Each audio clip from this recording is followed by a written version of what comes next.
أعوذ بالله من الشيطان الرجيم بسم الله الرحمن الرحيم قال فما خطبكم أيها المرسلون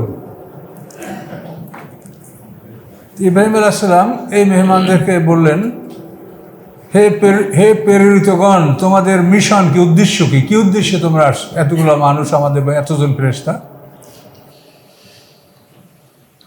তখন উত্তর দিলেন, ক্বালু ইন্না উরসিলনা ইলা কওমিন মুজরিমিন, আমাদেরকে একটা অপরাধী সম্প্রদায়ের দিকে পাঠানো হয়েছে, অর্থাৎ লূত সম্প্রদায়কে ধ্বংস করার জন্য আমাদেরকে পাঠানো হয়েছে। তো এখানে ইব্রাহিম আলাইহিস সালামের বাড়িটা হলো বাইতুল মুকাদ্দাস অঞ্চলে। তো শহরের নাম হলো হেব্রান শহর, এবং ওই শহরের এক অংশ আল খলিল। এই আল খলিল হলো ইব্রাহিম আলাইহিস সালামের নামেই এই শহরটা আল খলিল। এইখানে ইব্রাহিম আলাইহিস সালাম বসবাস করতেন। ইব্রাহিম আলাইহিস সালামের জন্ম হলো ইরাকের বেবিলনে। বেবিলন কিন্তু মিশরেও একটা আছে, কিন্তু ইরাকের বেবিলন যেটা। তো এখানে ইব্রাহিম আলাইহিস সালামের জন্ম, এবং তিনি সমস্ত যারা বর্তমান পৃথিবীতে যারা ধর্মে বিশ্বাসী এর সকলের জাতির পিতা ইব্রাহিম আলাইহিস সালাম। ইহুদিদের, খ্রিস্টানদের, মুসলমানদের সবারই জাতির পিতা ইব্রাহিম আলাইহিস সালাম। তো ইব্রাহিম আলাইহিস সালাম ইরাকের বেবিলনে জন্মগ্রহণ করেন, মক্কা অঞ্চলে না। এটার কারণ হলো আদম আলাইহিস সালাম থেকে নূহ আলাইহিস সালাম পর্যন্ত সমস্ত নবী রাসূলদের আবির্ভাব ঘটেছে মক্কায়। আদম থেকে নূহ 10 পুরুষ। নূহ আলাইহিস সালামের নাম লামাক, তার পিতার নাম মুতাওয়াশা, তার পিতার নাম আকনুর, তার পিতার নাম ইয়ারিদ, তার পিতার নাম মাহলাবিল, তার পিতার নাম কাবেন, তার পিতার নাম বানেশ, তার পিতার নাম শীষ। শীষের পিতা হলো আদম আলাইহিস সালাম। আদম আলাইহিস সালামের 120 জোড়া সন্তান, তার মধ্যে শীষ আলাইহিস সালামের বংশধর এখন পৃথিবীতে আছে, আর কোনো সন্তানের বংশধর পৃথিবীতে নাই। তো এখন আদম থেকে নূহ আলাইহিস সালাম তো সমস্ত পয়গম্বরদের আবির্ভাব হলো মক্কা অঞ্চলে। তো এই নূহ আলাইহিস সালামের সময় যে বন্যা আসলো, এই বন্যায় নূহ আলাইহিস সালামের নৌকাটা 80টি মুসলিম পরিবার সহ ভাসতে ভাসতে এইটা ইরাকের জুদি অঞ্চলে চলে গেল। ওয়াস্তাওয়াত আলাল জুদি, কোরআনের ভাষা। তো এই জুদি অঞ্চলে এই নৌকাটা থামলো, এবং ওই জুদি অঞ্চলের, জুদিটা অ্যারারুট পর্বতমালার একটা অংশ। তো এই জুদি অঞ্চলে নৌকাটা থামার পরে বন্যা শেষ হয়ে গেল, পানি শুকিয়ে গেল, এবং এখানে ওই মুসলিম পরিবারগুলো এখানে বসবাস করতে শুরু করলো। তাহলে এখন এই মক্কা অঞ্চল অনাবাদ হয়ে গেল, আর এই বেবিলনে জনবসতি শুরু হলো। এই মক্কা অঞ্চল যে অনাবাদ হলো, বিরান হলো, এই বিরান ওইখান থেকে আরম্ভ করে একমাত্র ইসমাইল আসাম্মা হাজেরাকে যখন নির্বাসন দেওয়া হয়েছে, তখন থেকে আবার মক্কায় জনবসতি শুরু হয়েছে। তাহলে নূহ আলাইহিস সালাম থেকে আরম্ভ করে মা হাজেরা এবং ইসমাইল আসলামের নির্বাসন, তাদের এক্সাইটমেন্ট, এই সময় পর্যন্ত কিন্তু মক্কাটা বিরান, এবং এখানে কেউ যাইতো না। ও বাবা, অনেক গজব হয়েছে, ওখানে বন্যা সব ধ্বংস ইত্যাদি ইত্যাদি, কেউ ওখানে আসতো না, বসবাস করতো না। কিন্তু এই যে রহমত এবং বরকতের জমিন, এটা কিন্তু ইসমাইল আসলাম মাহাজেরাকে নির্বাসন দেওয়ার পরে, এরপর ইসমাইল আসলাম যখন বড় হয়েছেন, তখন আল্লাহ কাবাঘর নির্মাণ করার আদেশ দিলেন, এবং তারপর ওই পুরান ফেরেশতারা যেখানে কাবাঘর তৈরি করেছিল, কাবাঘরের মূল ভিত্তি হলো ফেরেশতাদের হাতে। এবং আদম আলাইহিস সালামের জন্মের বহু আগে, 2000 বছর আগে, তাফসীরকাররা বলেন, ইন্না আউওয়ালা বাইতুন ওদিআ লিন-নাস, পৃথিবীর প্রথম ঘর যেটা পৃথিবীতে স্থাপন করা হয়েছে, সেই ঘর হলো বাক্কা।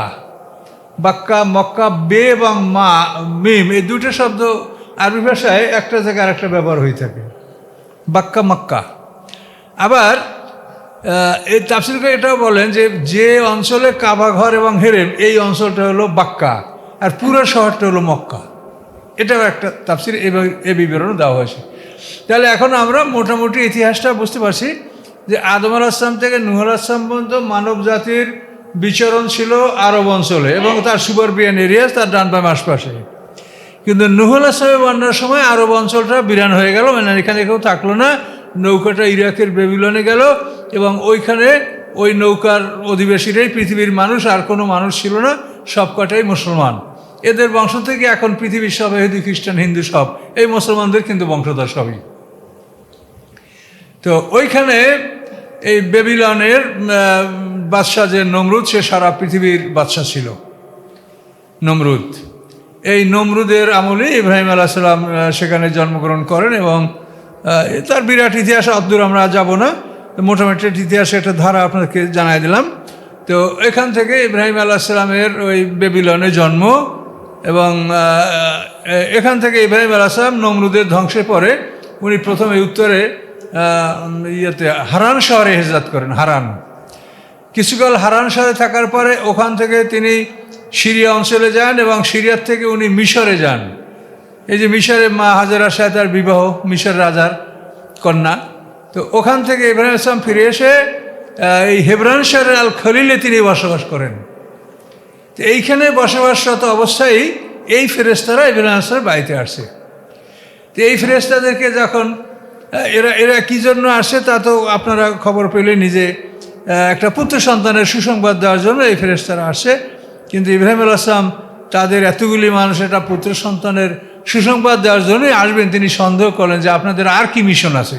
এই যে ফামা খতবকুম আইয়ুহাল মুরসালুন, হে প্রেরিতগণ, আপনাদের আর কি উদ্দেশ্য আছে, আর কি মিশন আছে, কী জন্য আসছেন? তো এই ইব্রাহিম আলাইহিস সালাম এই হেবরন শহরে যেখানে তিনি বসবাস করছেন, এই জায়গাটায় ইব্রাহিম আলাইহিস সালামের কবর আছে, তার ছেলে ইসহাক আলাইহিস সালামের কবর আছে, এবং এরপর ইসহাক আলাইহিস সালামের পুত্র ইয়াকুব আলাইহিস সালামের কবর ওইখানে, এবং ইউসুফ আলাইহিস সালামের কবর ওইখানে। ইউসুফ আলাইহিস সালাম তো উনি তো মিশরে ওনার ইন্তেকাল হয়েছে, কিন্তু যে মিশর থেকে যখন বনি ইসরায়েল পলায়ন করছে তখন তারা আসতে পারছিল না ইউসুফ আলাইহিস সালামের লাশ না নিয়ে। এটা বিরাট ঘটনা আছে না? তো ওই মিশর থেকে কিন্তু ইউসুফ আলাইহিস সালামের লাশও এই হেবরন শহরের আল খলিলে তাকে দাফন করা হয়েছে। তাহলে ইব্রাহিম আলাইহিস সালাম, ইসহাক আলাইহিস সালাম, ইয়াকুব আলাইহিস সালাম, ইউসুফ আলাইহিস সালাম এরা সবাই কিন্তু এই আল খলিলে সমাহিত। এবং এই জায়গাটা ইব্রাহিম আলাইহিস সালাম নিজে কিনেছেন নিজের সম্পদ দ্বারা। এফরুন নামক এক ব্যক্তি এই সম্পত্তির মালিক ছিল। মা হাজেরাকে দাফন করার জন্য তিনি এই জায়গার জমি কিনতে চাইছেন। তখন এফরুন বলছিল যে আপনি এমনি দাফন করেন, আমার জমি কিনতে হবে না। কিন্তু ইব্রাহিম রাজি হন নেই যে আমি জমি না কিনে আমি স্ত্রীকে এখানে দাফন করব না। তখন উনি অনেক দাম চাইলেন, যে রাগ করে যে আমার এমনি দিলাম তা নেবে না। তখন ইব্রাহিম আলাইহিস সালাম সেই মূল্য দিয়েই কোনো তাফসীর লেখে যে 4000 দিরহামের বিনিময়ে সেই জমিন কিনে ওখানে ইব্রাহিম আলাইহিস সালাম মা সারাকে দাফন করেছেন, এবং ওখানে এই তার মোটামুটি বসত বাড়ি। এবং এখান থেকেই এই যে 4জন বড় বড় পয়গম্বরের কবর এখানেই আছে। তো এখান থেকে এই ফেরেশতারা যখন লূত আলাইহিস সালামের সম্প্রদায় দিকে, এখান থেকে লূতের এলাকাটা আরও উত্তরে, ইব্রাহিম আলাইহিস সালামের বাড়ি যেখানে হেবরন শহর আল খলিল, এখান থেকে আরও অনেক উত্তরে লূতের অঞ্চলটা। তো এখানে যখন ইব্রাহিম আলাইহিস সালাম এই ফেরেশতাদেরকে আগায় দিয়েছিলেন, তাদেরকে সিওপ করছিলেন, বিদায় সম্বর্ধনা জানাচ্ছিলেন, তখন ইব্রাহিম আলাইহিস সালাম অনেক দূর যাওয়ার পরে ফেরেশতারা একটা জায়গা দেখাই বলল যে এইখানে আপনার পিতা আদম আলাইহিস সালামের কবর, আপনি সালাম করেন। তো ইব্রাহিম আলাইহিস সালাম সেখানে সালাম করলেন। তো আদম আলাইহিস সালামের কবরটা এখানে আসার কারণ কি? আদম আলাইহিস সালামকে দাফন করা হয়েছিল আবু কুবাইস পাহাড়ে, কাবাগারের পূর্ব পাশে আবু কুবাইস পাহাড়, কাইকিয়ান পাহাড়ের আরেকটু পরে হলো হেরা পর্বত, যেটা জাবালে নূর বলা হয়।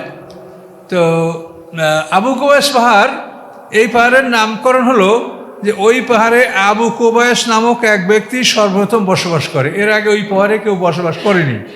তো ওই লোকটার নাম অনুসারে ওই পাহাড়টার নাম হয়েছে আবু কুবাইস পাহাড়।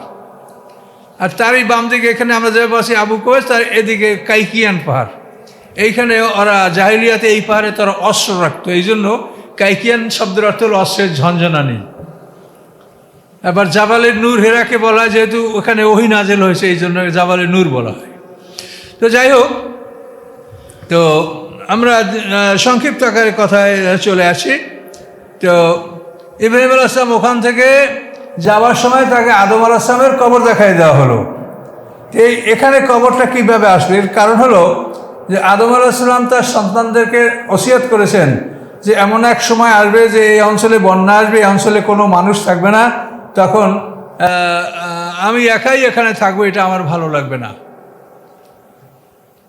মাগারাতুল কুনুজ, আদম আলাইহিস সালামকে যে সুরঙ্গে দাফন করে, এটার নাম হলো মাগারাতুল কুনুজ। তো এভাবে আদম আলাইহিস সালাম ওসিয়ত করেছেন যে আমি একাই থাকবো, তখন কাজেই তোমরা আমার লাশটাকে তোমাদের ওই নৌকায় তুলে নিও। তো এই নূহ আলাইহিস সালামের প্লাবনের সময় আদম আলাইহিস সালামের লাশকে নৌকায় তুলে রাখা হয়েছে। নেওয়ার পরে এই লাশ পরে সিরিয়ায় এক অঞ্চলে দফন করা হয়েছে, কিন্তু অঞ্চলটায় তো আমরা জানি না বা জানবে না, এগুলো আল্লাহ লুকিয়ে রাখেন। কবরগুলির চিহ্ন কিন্তু থাকে না, এগুলো থাকলে ক্ষতি। কবরের চিহ্ন যদি রাখেন তো দেখবেন সারা পৃথিবীতে সব কবর আপনার লাঙ্গল বসাবার জায়গা থাকবে না। এই জন্য সাধারণত কবরগুলিকে পাকা করতে হয় না বা খুব বেশি রকম সংরক্ষণ করতে হয় না, মোটামুটি সংরক্ষণ, যাতে মানুষের একটা ইজ্জত বা সম্মানের সংরক্ষণ হয় এ পর্যন্ত।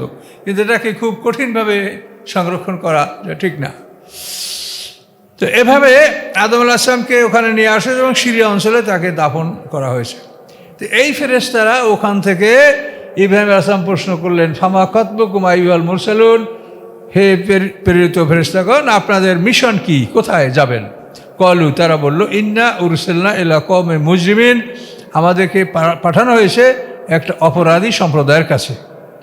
এই অপরাধী সম্প্রদায় হলো লুত সম্প্রদায়, যাদের মধ্যে মানে হোমোসেক্সুয়ালিটি, পুরুষ মৈথুন, যাদের পৃথিবীর সবচাইতে নিকৃষ্ট জঘন্য অভ্যাস, এটা এই জাতির মধ্যে প্রথম এটার সূচনা হয়েছে, লুত সম্প্রদায়। তো ওনারা বললেন যে আমরা এই অপরাধী সম্প্রদায়ের প্রতি প্রেরিত হয়েছি। কেন? নুরসিলা আলাইহিম হিজারাতুম মিন তিন, যে আমরা বর্ষণ করব, পাঠাবো তাদের উপরে মাটি, পোড়ামাটির পাথর, ব্যাককেলে মানে পোড়ামাটির পাথর, তাদেরকে এর দ্বারা তাদেরকে মারা হবে। এবং প্রত্যেকটা পাথরের নাম লেখা আছে যে কোন পাথর কাকে মারবে, এভাবে নির্ধারিত ছিল। মুসাওয়ামাতান ইনদা রাব্বিক, একেবারে কোরআনের ভাষা, যে রবের পক্ষ থেকে এগুলি চিহ্নিত ছিল যে কোন পাথর কাকে মারবে। তো পাথরের বর্ষণ দ্বারা আমরা তাদেরকে হত্যা করবো, এই জন্য আল্লাহ আমাদেরকে পাঠিয়েছেন। এই যে দেখেন, মুসাওয়ামাতান ইনদা রাব্বিকা, মানে এটা চিহ্নিত, আপনার রবের নিকট এটা চিহ্নিত। লিল মুসরিফিন, সীমা লঙ্ঘনকারীদের জন্য কোন পাথর কাকে মারবে এটা পাথরে চিহ্নিত করা ছিল। আল্লাহ বলেন, ফাখরাজনা মানকা নাফিয়াল মুমিনিন, অতঃপর বের করে নিলাম আমি ওখান থেকে যারা ছিল মোমেন তাদেরকে। তো মোমেন কত ছিল এর সঠিক সংখ্যা বলা যায় না, তবে লূত আলাইহিস সালাম এবং তার দুইটা মেয়ে তার সাথে ছিল, এটা তাফসিরে পাওয়া যায়। একটা মেয়ের নাম হলো জাগ্রাতা, আর একটা নাম হলো রিসা। এই দুইটা কন্যা ছিল তার, মুসলিম মানে ইমানদার, এবং তার স্ত্রীও রক্ষা পায় নাই, সেও বেঈমান ছিল। লূত আলাইহিস সালামের স্ত্রী, দুইজন পয়গম্বরের স্ত্রী ছিল কাফেরা, এক হলো নূহ আলাইহিস সালামের স্ত্রী আর হলো লূত আলাইহিস সালামের স্ত্রী। আর পৃথিবীতে শ্রেষ্ঠ নারী যাদের উপমা আল্লাহ কোরআনে দিয়েছেন সে হলো ফেরাউনের স্ত্রী বিবি আসিয়া আর ঈসা আলাইহিস সালামের মা মরিয়ম। এবং এটা তাফসিরে আছে যে জান্নাতে এই ঈসা আলাইহিস সালামের মা মরিয়ম এর সাথে আমাদের রাসূলের সাথে বিয়ে হবে, আর বিবি আসিয়ার সাথে রাসূলের সাথে বিয়ে হবে। আর একটা বলা হয়েছে মুসা আলাইহিস সালামের বোন কুলসুম, তার সাথেও রাসূলের সাথে বিয়ে হবে। এগুলি যুক্তিসঙ্গত কথা, এটা সূরা কাসাসের তাফসিরে এগুলো আছে। তার কারণ, যে নারীর স্বামী জান্নাতি না সে জান্নাতি, তাহলে তার বিয়ে হবে কার সাথে? তার জান্নাতের সুপুরুষদের সাথে তাদের বিয়ে হবে। আবার কোনো নারীর একাধিক স্বামী যদি জান্নাতি হয়, মানে তার এক স্বামী ছিল মোমেন, সে শহীদ হয়ে গেছে জান্নাতি, আবার সে আরেকজনের কাছে বিয়ে বসে, সেও হয়তো শহীদ হয়ে গেছে, এরকম হতে পারে। কোনো নারীর একাধিক স্বামী জান্নাতি হতে পারে। যদি তাই হয় তো ওই নারী তার শেষ স্বামীর সাথে জান্নাতে বসবাস করবে, এগুলো আইন করে দেওয়া। এই জন্য রাসূলের স্ত্রীদেরকে বলা হয়েছে যে তোমরা রাসূলের ইন্তেকালের পরে আর কারোর সাথে বিবাহ বন্ধনে আবদ্ধ হবে না। আয়েশা সিদ্দিকা 47 বছর পর্যন্ত, মানে 20-21 বছর বয়সে বিধবা হয়েছেন এবং 47 বছর পর্যন্ত তিনি বিধবা জীবন যাপন করেছেন। কার কারণ হলো এটা, যে শেষ স্বামী, মানুষ যদি স্বামী, নারীরা স্বামী হারালে অন্য স্বামী গ্রহণ করলে সে শেষ স্বামীর সাথে জান্নাতি হবে, এগুলি আইন। তো আল্লাহ তাআলা সকলের জন্য সুব্যবস্থা রেখেছেন, নারী পুরুষ সবার জন্য। সৎকর্মশীল হলে, ভালো কাজ করলে সবাই আল্লাহর কাছে পুরস্কার পাবে, কেউ কষ্টে থাকবে না। আল্লাহ বলেন, ফাখরাজনা মানকা নাফিয়া মিনাল মুমিনিন, সেখানে যারা মোমেন ছিল তাদেরকে আমি বের করে নিয়েছিলাম।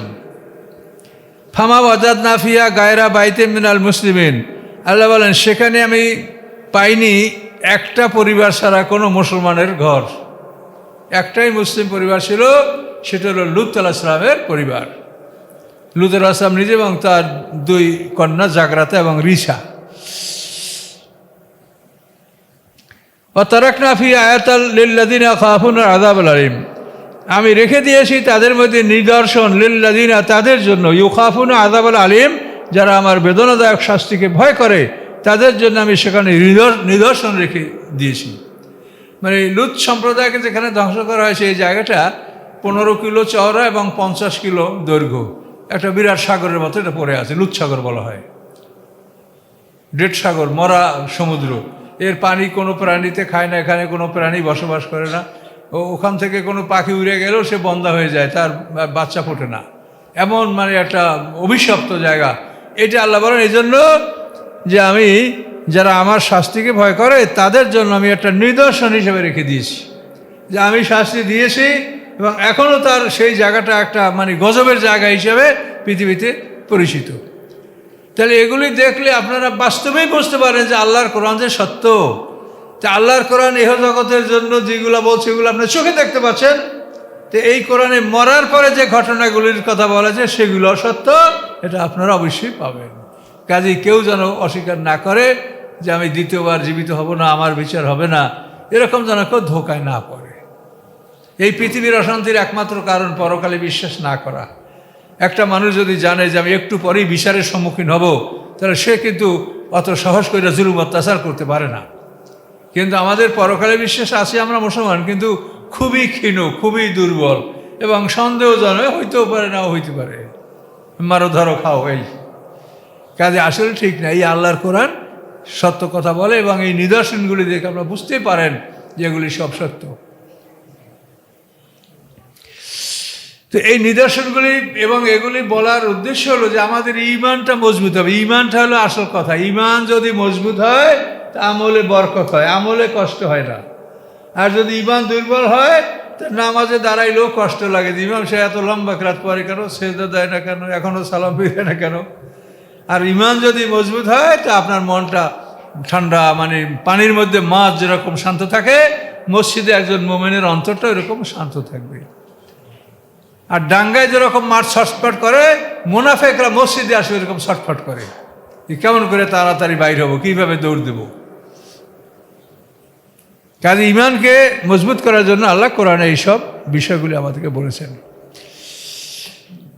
তো এই লুত সম্প্রদায়ের আলোচনা কোরআনে বিভিন্ন জায়গায় আসছে, আমরা বিভিন্নবার আলোচনা করেছি যে এরা এই ফেরেশতাগণ মানে রাতের বেলায় লুত আলাইহিস সালামের বাড়িতে উপস্থিত হয়েছেন।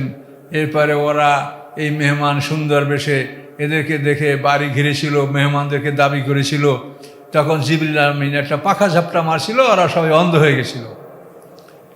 এরপরে সকালবেলায় ফেরেশতারা বললেন যে আপনারা এখনই বের হয়ে পড়েন, আমরা এদিকে ধ্বংস করবো। কিন্তু লুত আলাইহিস সালাম এত অস্থির ছিলেন, তিনি বলছিলেন যে আপনি এখনই এগো ধ্বংস করেন। তখন ফেরেশতারা বলছে আলাইসা সববে করিব, আরে সকাল কি কাছে না, এই তো সকাল হলেই ধ্বংস করব। আল্লাহ যে যাকে যতটুকু সময় দিয়েছে এ সময় আল্লাহ ঠিক রাখবেন, এই কখনোই এ সময় ব্যতিক্রম হবে না, আগেও না পরেও না। আচ্ছা, এরপরে আল্লাহ বলছেন অফি মূসা, মূসা আলাইহিস সালামের মধ্যেও আমাদের জন্য রয়েছে অনেক হেদায়েতের বাণী, অনেক নিদর্শন। এজ আরসালনাহু ইলা ফিরআউনা, যখন আমি তাকে পাঠিয়েছিলাম ফেরাউনের কাছে বিসুলতানে মুবিন, স্পষ্ট দলিল প্রমাণ সহ। মিশরের সকল রাজার উপাধি হলো ফেরাউন। মূসা আলাইহিস সালামের সময় যে ফেরাউন ছিল তার নাম হচ্ছে ওলীদ ইবনে মাসআব। ইউসুফ আলাইহিস সালামের সময় মিশরে যে ফেরাউন ছিল তার নাম ছিল রাইয়ান ইবনে ওলীদ। মিশরের বাদশার উপাধি হলো ফেরাউন। রোম সম্রাটের উপাধি হলো কায়সার। পারস্য সাম্রাজ্যের বাদশাদের উপাধি হলো কেসরা। আর আবিসিনিয়ার বাদশার উপাধি হলো নাজ্জাসী। এগুলো কিন্তু উপাধি, এগুলোর নাম না। নাজ্জাসীর আসলে নাম আসহামা নাজ্জাসী। তো আসুন, আল্লাহ বলেন আমি মূসা আলাইহিস সালামকে পাঠালাম ফেরাউনের কাছে সুলতানে মুবিন, স্পষ্ট প্রমাণ সহ। ফাতাওয়াল্লাহ বেরুকনিহি, ফেরাউন তার রোকন মানে সভাসদ, তার সদস্যবর্গ এদেরকে নিয়ে ফেরাউন ফিরে গেল এবং অকলা বলল সাহিরুন ও মাজনুন, হয়তো পাগল না হয় জাদুকর। মূসা আলাইহিস সালাম, হারুন আলাইহিস সালাম যখন ফেরাউনকে দাওয়াত দিয়েছিলেন তো তারা খুব নরম নরম ভাষা, আল্লাহ বলছেন নরম নরম ভাষায় তাদের সাথে কথা বলবে। তো মুসা আলাইহিস সালাম ফেরাউনকে বুঝিয়ে বললেন যে আপনি যদি ঈমান আনেন তা আপনার ক্ষতিটা কোথায়? ঈমান আনলে আপনার এই রাজত্ব থাকবে মরণ পর্যন্ত, এটা আপনার কেউ নেবে না। তারপর মরার পরে আপনি পাবেন এর চাইতে বড় রাজত্ব। তা আপনার ক্ষতি কোথায়? আপনি ঈমান আনেন, আল্লাহর প্রতি ঈমান আনেন, তা আপনি পৃথিবীতেও এই রাজা হিসেবে মরণ পর্যন্ত থাকবেন এবং মরার পরে আপনি আরও বড় সাম্রাজ্যের মালিক হবেন। তো ফেরাউন বললে যদি আমার রাজত্বই না যায় তাহলে ঈমান আনতে অসুবিধা কোথায়? তো এটা ভালোই তো, তবে আমি হামানের কাছে জিজ্ঞাসা না করে কোনো কাজ করি না, তো এটা হামানের কাছে জিজ্ঞাসা করতে হবে। ফেরাউনের উজির নাম ছিল হামান। হামানের নামটা কিন্তু কোরআনে আছে। তো ফেরাউন যখন হামানকে জিজ্ঞাসা করলো, তো হামান বলে যে আপনার জ্ঞান বুদ্ধি আছে, আপনারও বিবেক আছে, আমি আপনাকে কি বলবো? আপনি সবাই রব, সবাই আপনাকে সেজদা করে, সবাই আপনাকে রব বলে স্বীকার করে। এখন এই রবগুরি বাদ দিয়ে যদি আপনি নিজে গোলাম হইতে চান সেটা আপনার ব্যাপার। দেখছেন বন্ধুর বুদ্ধিটা কেমন? এই পরামর্শে ফেরাউন উদ্যত হলো যে আনা রব্বুকুমুল আলা, আমি তোমাদের সবচাইতে বড় রব। এই জন্য বন্ধু নির্বাচন করতে হবে দেখে শুনে। এই বন্ধুদের কারণেই কিন্তু ছেলেপেলাও অনেক সময় নষ্ট হয়, বড়রাও নষ্ট হয়। কাজে বন্ধু নির্বাচন কিন্তু একটা বিরাট ব্যাপার। আচ্ছা, এখন আসুন আল্লাহ বলেন ফেরাউন তার সভাসদ সদস্যবর্গ সহ সে ফিরে গেল এবং মুসা আলাইহিস সালামকে বলল কি জাদুকর অথবা পাগল। আল্লাহ বলেন ফাআখাযনাহু ওয়া জুনুদাহু, আমি তাকে এবং তার সৈন্যবাহিনীকে পাকড়াও করলাম। কিভাবে পাকড়াও করলাম? ফানাবাযনাহুম ফিল ইয়াম্মে, তাদের সবাইকে আমি সমুদ্রে নিক্ষেপ করলাম। ওহুয়া মুলিম, এবং সে ছিল অভিশপ্ত। মানে এরা মুসা আলাইহিস সালামকে হত্যা করার জন্য 10,60,000 বাহিনী নিয়ে ফেরাউন বেরোয়। বিরাট ইতিহাস, আপনারা এটা বারবার শুনেছেন। তো এভাবে যখন ফেরাউন মুসা আলাইহিস সালামকে এবং তার বাহিনীকে হত্যা করার জন্য বের হলো, বের হওয়ার পরে শেষ পর্যন্ত লোহিত সাগরের পাড়ে আইসা দেখা গেল যে মুসা আলাইহিস সালাম এই রাস্তা পার হয়ে ওপার উঠে গেছে। তখন ফেরাউন ওইখানে আইসে লোকদেরকে বলে, এই দেখছো আমার ভয়, নদী ফেটে গেছে, এটা আমার জন্য হয়েছে, চল তোর এই রাস্তায়। কত বড় বেকুব দেখেন। ওর ঘোড়াটা নামতে চাইছিল না, তখন আল্লাহ তাআলা ফেরেশতাদের 30টা ঘোড়সওয়ার ফেরাউন বাহিনীর সামনে হাজির করছিলেন। এই ঘোড়াগুলো আগের নাম ছিল, তারপর 12টা রাস্তা যে হয়েছিল। আজকে আমাকে একজনে প্রশ্ন করছে রাস্তা কয়টা, কেউ বলে 2টা, কেউ বলে 7টা, রাস্তা 12টা। তার কারণ বনী ইসরাঈলরা 12 দলে বিভক্ত ছিল। ওদের এই 12 দলের কথা কোরআনে আছে। ফাং ফাজারাত মেন হুসনাতা আশারাতা আইনা, 12টা কুয়া তাদের জন্য তীপ্রান্তরে আল্লাহ সৃষ্টি করেছিলেন। রাস্তা তাদের জন্য 12টা করা হয়েছিল। 12 দলের 12 রাস্তা, কোন দল কোন রাস্তায় যাবে সেটা তাদের নেম প্লেট করা ছিল। এভাবে তারা লোহিত সাগরের, লোহিত উত্তর মাথা মানে আকাবাবু সাগর, এই অঞ্চল পাড়ি দিয়া তারা শেষ পর্যন্ত মাদায়নে চলে গিয়েছিল। মুসা আলাইহিস সালাম প্রথমে যেখানে পালাইয়া মাদায়নে আসছিল ওই অঞ্চলেই কিন্তু দ্বিতীয়বার হিজরত করার পরে তিনি ওখানে আসছিলেন। আচ্ছা, তো আল্লাহ তাআলা বলেন আমি তাদেরকে পাকড়াও করেছিলাম এবং তাদেরকে সমুদ্রে নিক্ষেপ করেছিলাম। তো এখানে এই 10,60,000 বাহিনী লোহিত সাগরে মারা গেছে, এটা কিন্তু পৃথিবীর একটা বিরাট ধ্বংস। ওই সময় 10,60,000 মানুষ মারা যাওয়া মনে করেন কি পৃথিবী ফাঁকা হয়ে যাওয়া। তো এভাবে এরা ধ্বংস হয়েছে। তো ধ্বংস হওয়ার পরে ফেরাউনের লাশটাই শুধু ভেসে উঠেছিল, আর কোনো লাশ ভাসেনি। সব লাশগুলি পানিতেই ওভাবে ডুবে নষ্ট হয়ে গেছিল, শুধু ফেরাউনের লাশটা ভেসে উঠেছিল। তার কারণ হলো ফেরাউন মৃত্যুর সময় ঈমান আনছিল। ফেরাউন যখন দেখে যে তার মৃত্যু এসে গেছে, পানিতে ডুবে যাচ্ছে, তখন সে এভাবে ঈমান আনছিল, আমানতু আন্নাহু লা ইলাহা ইল্লাল্লাযী আমানাত বিহি বানু ইসরাঈল ওয়া আনা মিনাল মুসলিমিন। খুব সুন্দর ভাষায় আমি ঈমান আনতেছি যে নিশ্চয়ই নাই কোনো আল্লাহ, ওই আল্লাহ ছাড়া বনী ইসরাঈলরা যেই আল্লাহর উপর ঈমান আনছে। লা ইলাহা ইল্লাল্লাযী আমানাত বিহি বানু ইসরাঈল, বনী ইসরাঈলরা যে আল্লাহর উপর ঈমান আছে ওই আল্লাহ ছাড়া কোনো আল্লাহ নাই, আমি সেই আল্লাহর উপর ঈমান আনছি। ওয়া আনা মিনাল মুসলিমিন, আমি মুসলমানদের একজন। এই কথা বলার পরে জিবরিল আমিন কাদা তুলে হাতের মুঠে নিয়ে আর মুখ চেপে ধরছে, আর এখন করতে আর বলতে পারে না, একবার বলার পর আর বলতে পারে না। তখন আল্লাহ বলছে, জিবরিল আমিন তুমি তার সাথে শত্রুতা কেন করছো? বলে যে আল্লাহ আপনি দয়ালু, যদি বারবার আমান্তু আমান্তু বলে আপনি আবার কবুল করেন কিনা আমি জানি না, তো এই জন্য আমি আর বলতে দেবো না। বলে তুমি এত ক্ষিপ্ত কেন? যে ক্ষিপ্ত আমি ওই দিন হয়েছি যেদিন ও বলছে আনা রব্বুকুমুল আলা, আমি তোমাদের সবচেয়ে বড় রব। তো তুই কেমন করে বড় রব হইলি আল্লাহকে বাদ দিয়া? এটা তোর রবগিরি আমি দেখব, এই জন্য আমি এর উপরে ক্ষিপ্ত। তো ওই সময় ফেরাউন যে ঈমান আনলো, এর জবাবে আল্লাহ কি বললেন? আল আন, এ বেটা এখন এখন অকাত আসাই তো কবল, এই মাত্র তুই আমার নাফরমানি করলি, পয়গম্বরকে ধরার জন্য তুই আসছো। অকুন্ত মিনাল মুফসিদিন, এবং তুই ছিলি পৃথিবীতে একটা বিপর্যয় সৃষ্টি মানুষ, মিশ্রিত বেকার গণ্ডগোল করার মানুষ তুই পৃথিবীর বুকে। তাহলে আমি কি করলাম? ফালিয়া মানুষ জিকে বাবাদের একা, আজকে আমি তোর দেহটাকে মুক্তি দিয়ে দিলাম।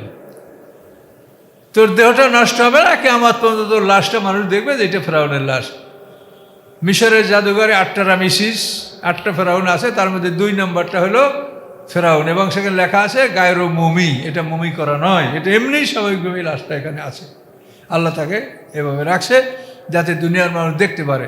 তাহলে এখন কোরআন যে সত্য, এটা বোঝার জন্য আপনি লুত সাগর দেখেন, ফেরাউনের এই দেহ দেখেন, তারপরে এই সামুদ জাতির ধ্বংসাবশেষ দেখেন, আদ জাতির ধ্বংসাবশেষ দেখেন, তা আপনি চোখে দেখতে পারবেন যে আসলে আল্লাহর কোরআন সত্য। এগুলিই আল্লাহ কোরআন পাকে বলেছেন। নূহ আলাইহিস সালামের নৌকাটা তো বহুকাল পর্যন্ত অ্যারারুট পর্বতমালায় এটা ধ্বংসাবশেষ এটা পড়েছিল। আল্লাহ সংক্ষেপে এদের কথা বললেন। এরপরে আপনি আদ জাতি সম্পর্কে বলছেন, এরা এদের সিনিয়র। আদ জাতি হলো আদ এবনে আওজ এবনে এরাম এবনে শাম এবনে নূহ। আদ এবনে আওজ এবনে এরাম এবনে শাম এবনে নূহ। নূহ আসলামের 5ম পুরুষের মানুষেরা আদ জাতি। এরা খুব শক্তিশালী জাতি, এবং এখন পৃথিবীর সমস্ত মানুষ এই আদ জাতিরই বংশধর।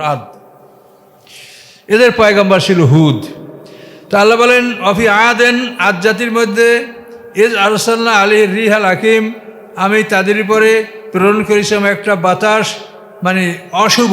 হাকিম শব্দের অর্থ বন্ধা, বন্ধা মানে অশুভ, বন্ধা অশুভ বাতাস। এই বাতাসটা তাদের উপরে প্রবাহিত হয়েছে সাবাল আয়ালম বা সামানিতা আয়াম, কোরআনের ভাষা 7 রাত 8 দিন। এই প্রবল বায়ু সৃষ্টি হয়েছে। এই বায়ুতে তাদের ঘর দরজা ভেঙে চুরমার করে এই মানুষগুলাকে ঘুড়ির মতো আকাশে উঠেছে, আবার আছাড় মারিয়ে ফেলাইছে, আবার বালু চাপা দিয়েছে, আবার তুলছে। এভাবে 7 রাত 8 দিন পর্যন্ত আশ্রাইতে তারপর তাদেরকে হত্যা করা হয়েছে। একবারেই স্বাভাবিকভাবে তাদেরকে আল্লাহ মারেননি। এই জন্য হচ্ছে রিহাল হাকিম, তাদের উপরে যে বাতাসটা চালানো হয়েছিল এটা একটা অশুভ বাতাস। কোরআনে রিহ শব্দ অর্থ যদি এটা হলো 1 বছর, এটা হলো শাস্তির বাতাস। আর রিয়াহ যদি দেখেন তাহলে সেটা হলো রহমতের বাতাস। এটা মনে রাখবেন।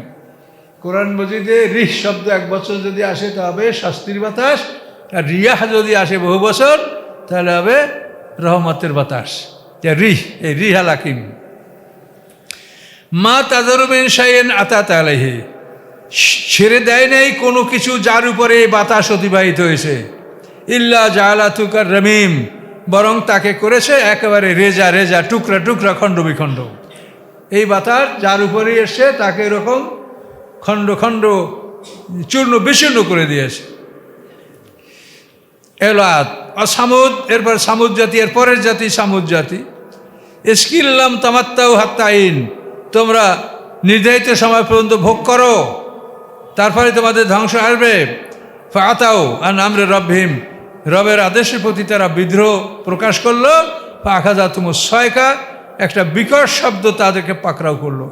জিবরিল আমিন এসে একটা চিৎকার করছে শহরের 2 মানে ওয়ালের মানে সিংহদ্বারের 2 দিকে হাত রাখিয়া জিবরিল আমিন একটা চিৎকার করছে। তার এই ডাকে তাদের সমস্তের বক্ষস্থল ফেটে কলিজা সব বের হয়ে গেছে, একটা শব্দে শুধু আওয়াজ, ছয়কা বিকট শব্দে তাদের ধ্বংস হয়েছে। হোমিয়ানজুলুন, তো দেখতেছিল তারা। পয়গম্বর বলার পরে ওরা দেখতেছিল যে শাস্তি কোন পথে আসে। প্রথম দিন ওদের চেহারা হলুদ বর্ণের হয়েছিল, দ্বিতীয় দিন চেহারা লাল বর্ণের হয়ে গেছিল, তৃতীয় দিন চেহারা কালো হয়ে গেছিল। এই 3 দিন পর হওয়ার পর তাদের উপরে জিবরিল আমিনের আওয়াজ, এবং এভাবে তারা ধ্বংস হয়েছে। তারা দেখতেছিল যে কিভাবে তার ধ্বংসটা আসে। ফামাস্তাতাউ মিন কিয়ামেন, তারা দাঁড়াবার ক্ষমতা রাখে নাই। ওমা কানু মুনতাসিরিন, এবং তারা কোনো প্রতিশোধ নেওয়ারও ক্ষমতা রাখে নাই। এত বড় শক্তিশালী মানুষ যে দাঁড়াবে উঠাই, দাঁড়াবার ক্ষমতা হয় নাই। আজরাইল যদি আসে তখন আজরাইলের ঘ্রাণ পাইলে মানুষের সমস্ত শক্তির রহিত হয়ে যায়, কোনো কিছু নড়া চড়া বলা কোনো সব অচল হয়ে যায়, আজরাইলের এমন শক্তি। এরপরে কওমা নূহেন, এর আরো সিনিয়র, মেন কবলের আগে, ইন্নাহুম কানু কওমান ফাসিকিন, এরা ছিল একটা ফাসেক সম্প্রদায়। এদের মূর্তি ছিল উদ্দা, সুয়া, ইয়াগুস, ইয়াউক, নাসরা, এই 5টা মূর্তি ছিল নূহ আলাইহিস সালামের এই জাতির। এই মূর্তিগুলোর নাম আছে কোরআনে, উদ্দা, সুয়া, ইয়াগুস, ইয়াউক, নাসরা। এই নূহ সম্পর্কে আল্লাহ বলছেন, তো কওমা নূহিম মিন ক্বাবলু, এদের পূর্বে ছিল নূহ আলাইহিস সালামের জাতি। ইন্নাহুম কানু কওমান মুসরিফিন, এরা ছিল সীমা লঙ্ঘনকারী জাতি।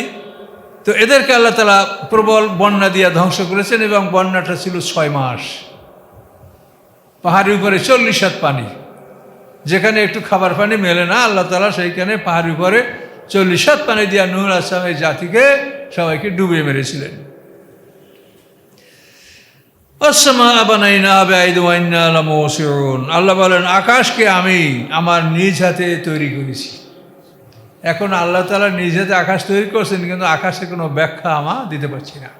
আমরা তাকাইয়ে দেখছি যে আমাদের যে গম্বুজের মতো আকাশ উপরে মনে হচ্ছে, স্কাই বাওয়ার যেটা বলে আকাশ গম্বুজ, কিন্তু আসলে কি কোথায় এর কোনো হদিশ আমরা করতে পারছি না।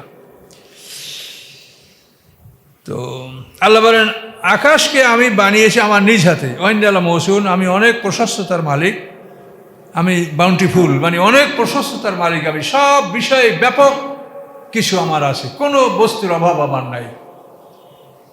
ওয়াইন্দালা মৌসুন বল আরদা ফরাশনাহা, এবং পৃথিবীকে আমি বিস্তার করেছি। এই পৃথিবীকে আল্লাহ, এটা গোল হইলেও কিন্তু বিশাল বড়, এই জন্য আমরা গোল মনে, আমাদের কাছে সমতল মনে হয়। তা আল্লাহ বলেন পৃথিবীকে আমি বিস্তার করেছি। ফানিমাল মাহিদুন, কত সুন্দর বিছনা তৈরিকারী আমি, এটা আমাদের জন্য একটা বিছনা তৈরি করে রাখছে। মানুষ, এই মাটি আসলে মানুষের প্রকৃত আরামের জায়গা। আমিন কুল্লি শাইইন খালাকনা জাওজাইন, এবং প্রত্যেক বস্তুকে আমি জোড়া জোড়া সৃষ্টি করেছি। আল্লাহ শুধু একাই বেজোড়া, সব সৃষ্টি জোড়া জোড়া।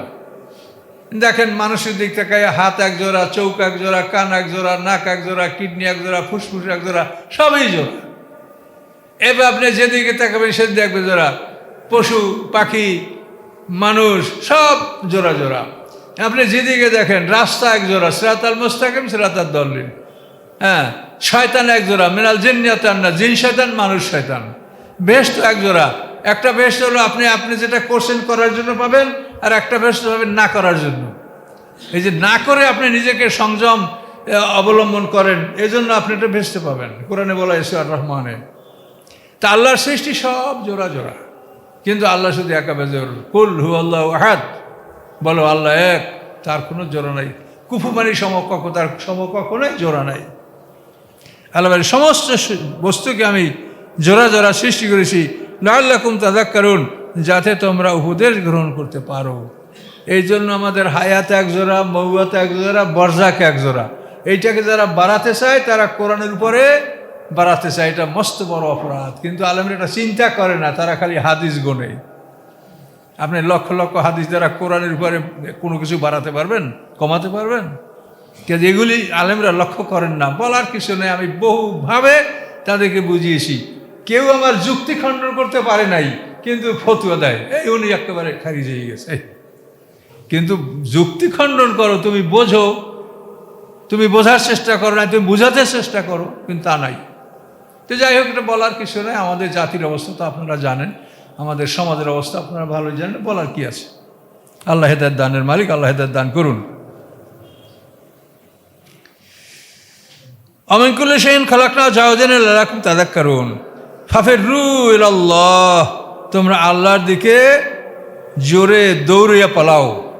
ফেররু, ফারা মানে ফেরারি, আসামি কয় না ফেরারি, এই ফেরার কিন্তু আরবি শব্দটা, যে আসামি শাস্তিপ্রাপ্ত আলেম পাশে পালাই থাকে, কেন ফেরারি, ফেরার, এই ফেরার মানে পালানো। তা আল্লাহ বলেন যে আল্লাহর দিকে পালাও, দৌড় দিয়ে আল্লাহর আশ্রয় নাও। শয়তান এর সীমানা থেকে বের হয়ে দৌড় দিয়ে আল্লাহর আশ্রয় নাও, আল্লাহর কাছে যাও, দৌড়িয়ে যাও। ইন্নী লাকুম মিন্হু নাযীরুম মুবিন, হ্যাঁ নিশ্চয়ই আমি তোমাদের জন্য আল্লাহর পক্ষ থেকে স্পষ্ট ভয় প্রদর্শনকারী। এটা আল্লাহ রসুল বলছেন যে তোমরা আল্লাহর দিকে দৌড় দাও, জোরে দৌড়িয়ে দ্রুত গতিতে আসো, বিলম্ব করো না। আর আমি তোমাদের জন্য স্পষ্ট ভয় প্রদর্শনকারী, আমি তোমাদেরকে সতর্ক করছি, এটাই আমার কাজ, আমার কাছে আর কিছু নাই। ওয়ালা তাজআলু মা'আল্লাহি ইলাহান আখার, আল্লাহর সাথে অন্য কোনো ইলাহ নির্বাচন করো না। আল্লাহ একাই, সব কিছু তিনি একাই করেন, তার কোনো সহযোগী নাই, সাহায্যকারী নাই, তিনি একাই সব কিছু করেন। কোরবানা না লেহা, আল্লাহর কাছে আল্লাহ নৈকট্যে পৌঁছানোর জন্য যারা ইলাহ নির্বাচন করে তারা মুশরিক। এটা তো ওই অন্যান্য আরবের মুশরিকরা এগুলোই বলতো, কোরবানা না লেহা। আর আমাদের সমাজে একজন নামাজ পড়ে তারপরও কোরবানা না লেহা। আল্লাহর কাছে পুষাইবেন, আল্লাহ কোথায় যে তার কাছে আপনি পুষাইবেন? আল্লাহ তো আপনার গলার কাছে, আপনি তো আল্লাহর সাথে, আল্লাহ আপনার সাথে, তা আল্লাহ কোথায় যে আপনি মানে আল্লাহর কাছে পৌঁছাইবেন? বলেন আল্লাহ কোথায়? আল্লাহ যেটা তার নিজের পরিচয় দিয়েছে, এটা তো আমরা বলছি না। আল্লাহ বলছেন আমি তোমার এই গলার যে সাহারাগ এর কাছে আছি। আল্লাহ বলছেন তোমরা তিনজনে পরামর্শ করলে আমি চতুর্থ। তা আল্লাহর কাছে পৌঁছাইবেন কে? কোথায় পৌঁছাবেন? আল্লাহ কোথায়? কি ঢাকা না বরিশাল না রাজশাহী না আমেরিকা লন্ডন? কোথায়? আল্লাহ তো আপনার কাছে। কাজে আপনি আল্লাহর কোরআন বিশ্বাস করলে আপনার তো নিশ্চিত যে অমুকের ওসিলা অমুকের ওসিলা এইগুলো কি লাগবে? আল্লাহ তো আপনার সবচাইতে কাছে। কাজে এই জন্য ওসিলার কোনো প্রসঙ্গ আসতে পারে না। কাজে এগুলি থেকে আপনারা সতর্ক হন। সরাসরি আল্লাহ আমাদের সমস্ত কর্মগুলি তিনি ফেরেশতা দ্বারা সংরক্ষণ করেন, এগুলি তিনি সংরক্ষণ করছেন এবং তিলে তিলে আমাদেরকে আল্লাহ তাআলা এর সওয়াব দেবেন, আমাদের পাওনা পরিশোধ করবেন এবং তার পক্ষ থেকে তিনি আমাদেরকে অতিরিক্ত দান করবেন।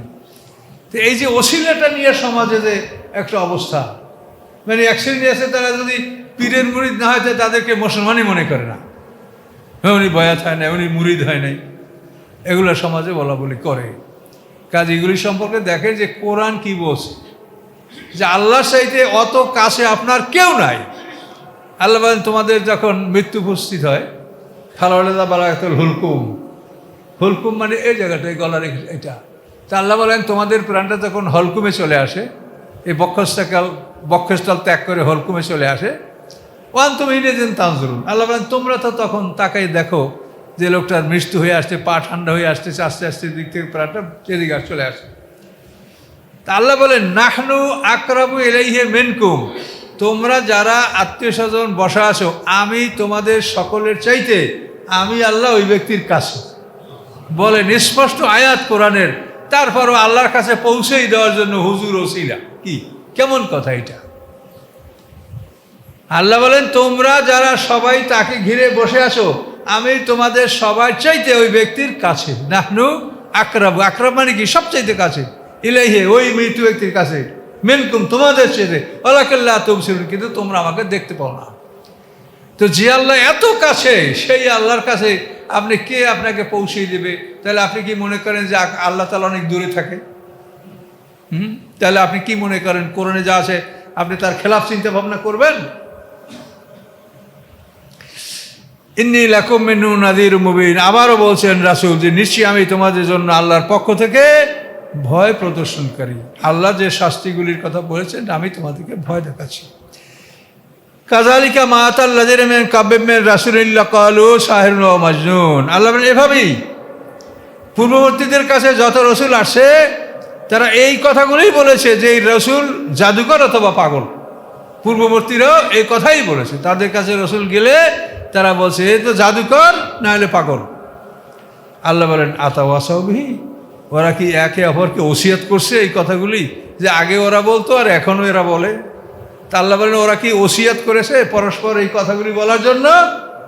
আল্লাহ বলেন বালহুম কওমুন তাগুন, বরং তারা বিদ্রোহী সম্প্রদায়, তারা শয়তানের অনুসারী। আল্লাহ বলেন ফাতাওয়াল্লা আনহুম, আপনি তাদেরকে দূরে থাকেন। দাওয়াত দেওয়া হয়ে গেছে, আপনি এখন দূরে থাকেন। ফামান যাবে মালুম, আপনাকে অভিশপ্ত করা হবে না, আপনার প্রতি কৈফিয়ত তলব করা হবে না যে এরা যোজকে গেল কেন, এটা আপনাকে জিজ্ঞাসা করা হবে না। ওয়াযাক্কির, আপনি উপদেশ দান করুন, ফাইন্না যিকরা তানফাউল মুমিনিন, নিশ্চয়ই উপদেশ মোমেনদের উপকারে আসে। এই যে আমরা কোরআন শুনছি, উপকার হয় না? আমি তো মনে করি যে আমারও উপকার হয়, আপনাদের উপকার হয়। এই জন্য আল্লাহ বলছেন যে ওরা মোমেন না হলে এজন্য আপনার উপরে এর জন্য কোনো দায় দায়িত্ব নেই, আপনার উপরে জিজ্ঞাসাবাদ নয়, আপনাকে কৈফিয়ত তলব করা হবে না। কিন্তু আপনি উপদেশ দেন, ফাইন্না যিকরা তানফাউল মুমিনিন, নিশ্চয়ই উপদেশ মোমেনদের উপকারে আসে। আমা খালাকতুল জিন্না ওয়াল ইনসা ইল্লা লিয়াবুদুন, নিশ্চয়ই আমি জিন ইনসান দুটা জাতিকে শুধুমাত্র আমার ইবাদতের জন্য সৃষ্টি করেছি, আমার দাসত্ব, আমার গোলামি করার জন্য। মা উরিদু মিনহুম মির রিজকিন, আমি তাদের থেকে কোনো খাদ্য ইচ্ছা করি না, খাদ্য কামনা করি না যে তারা আমাকে খাবার জোগাড় করে দেবে, এটা না, এটা আমি চাই না। ওমা ইউরিদু আন ইউতিমুন, এবং এটা আমি চাই না যে তারা আমার মাখলুকাতকে খাওয়াবে, তাও আমি চাই না। শুধু তারা আমার ইবাদত করবে, এটা আমি চাই। ইন্নাল্লাহু আর রাজ্জাক, নিশ্চয়ই আল্লাহ তাআলা তিনিই একমাত্র রিজিক দাতা, জীবন সামগ্রী সরবরাহকারী, জুল কুওয়া, এবং মহাশক্তির অধিকারী, মাতিন, আরও কঠিন দৃঢ় মহাশক্তির অধিকারী। ফাইনালিল্লাযিনা যালামু, নিশ্চয়ই যারা জুলুম করে, অত্যাচার করে, জানুবান, তাদের রয়েছে প্রাপ্য, মেসলা জানুবে আসহাবিম, যেমন প্রাপ্য ছিল তাদের সঙ্গী সাথীদের পূর্ববর্তী।